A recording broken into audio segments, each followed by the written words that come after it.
খালাতো বোন যখন বউ, একটি রোমান্টিক লাভ স্টোরি। নতুন অনুভূতির শুরু। রাত তখন প্রায় 11টা। তন্ময় বারান্দায় দাঁড়িয়ে চাঁদের দিকে তাকিয়ে আছে। হালকা বাতাস বইছে, গাছের পাতাগুলো এক অদ্ভুত ছন্দে দুলছে। আজ তার মন অনেক অস্থির, কারণ কাল তার খালাতো বোন রিয়ার বিয়ে। ছোটবেলা থেকে একসঙ্গে বড় হওয়া দুজনের সম্পর্কটা ছিল বন্ধুত্বের চেয়েও বেশি। কিন্তু কখন যে এই বন্ধুত্ব ভালোবাসার রূপ নিয়েছে তা সে নিজেও বুঝতে পারেনি।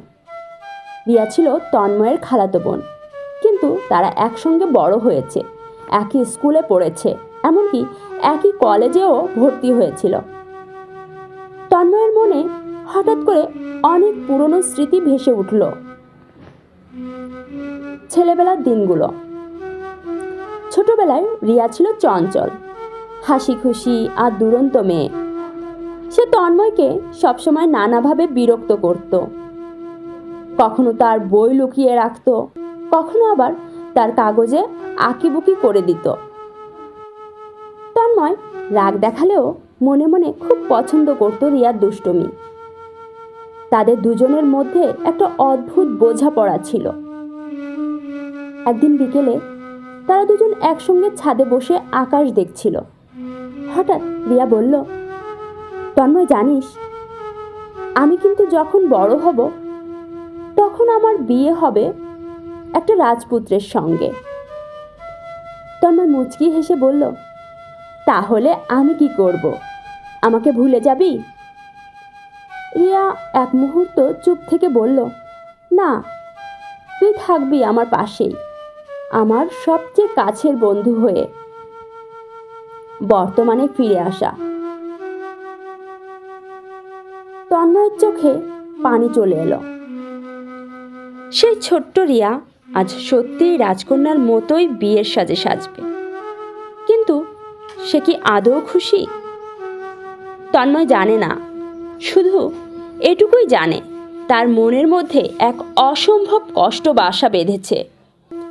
পরদিন সকালে তন্ময় আর 5 জনের মতোই বিয়ের প্রস্তুতিতে ব্যস্ত ছিল। বাড়ি ভর্তি অতিথি, সবাই আনন্দে মেতে আছে, কিন্তু তন্ময়ের মন পড়ে আছে অন্য কোথাও। রিয়ার ঘরের দরজার সামনে দাঁড়িয়ে সে একবার ঢুকতে গিয়েও থমকে দাঁড়ালো।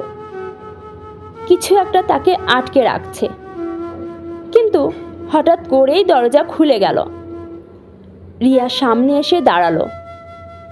তন্ময়, কেমন আছিস? তন্ময় জোর করে হাসলো, ভালো, তুই? রিয়া এক মুহূর্ত চুপ থেকে বলল, তুই কি সত্যিই ভালো? তন্ময় কিছু বলতে গিয়েও থেমে গেল। সে জানে এই মুহূর্তে কিছু বলা ঠিক হবে না।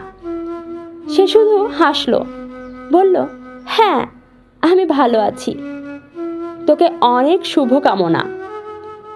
রিয়া কিছু একটা বলতে যাচ্ছিল, কিন্তু ঠিক তখনই কেউ ডাক দিল, রিয়া, তোকে সাজতে হবে, আয় শিগগির।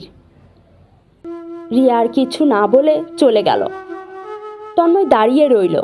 তার মনে হচ্ছে কিছু একটা খুব মূল্যবান আজ সে হারাতে চলেছে।